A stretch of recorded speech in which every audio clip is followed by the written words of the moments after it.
කොහොමද යාළුවනේ අපි මෙතෙක් දවස් ඉගෙනගත් ගීත අභ්‍යාස වාදනය කරන ගමන් ගායනය කරන්න අද මම ඔයාලට කියලා දෙනවා. පළවෙනි ගීත අභ්‍යාසය හොස් හොස් හොස් හොස් කියලා වංගු වංගු හැරිලා කඳු ගැට නැගලා කඳු රට යනවා. ඔන්න වචන ටික. අපි බලමු පළමු පෙළ වාදනය කරන ආකාරය. Sa sa sa sa sa ri ga hos hos hos hos kiyala sa sa sa sa sa ri ga hos hos hos hos kiyala මේ පේලිය පුරුදු වෙනකන් ගායනය වාදනය කරන්න. අපි දැන් බලමු දෙවන පෙළ වාදනය කරන ආකාරය.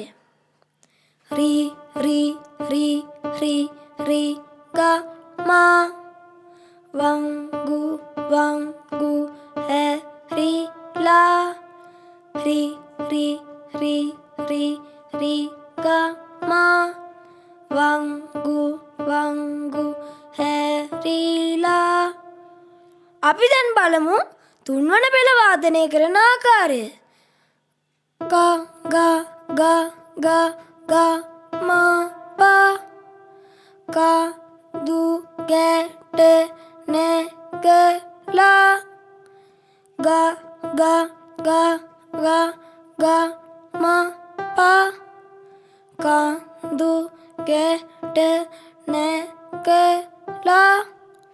අපි දැන් බලමු හතරවන පෙළේ වාදනය කරන ආකාරය. Pa ma ga ri sa ka du ra de ya ne wa pa ma ga ri sa ka du ra de ya ne wa. මේ පේලි හතර පුරුදු වෙනකන් ගායනය කරන ගමන් වාදනය කරන්න. අපි දැන් බලමු පේලි හතරම වාදනය කරන ආකාරය.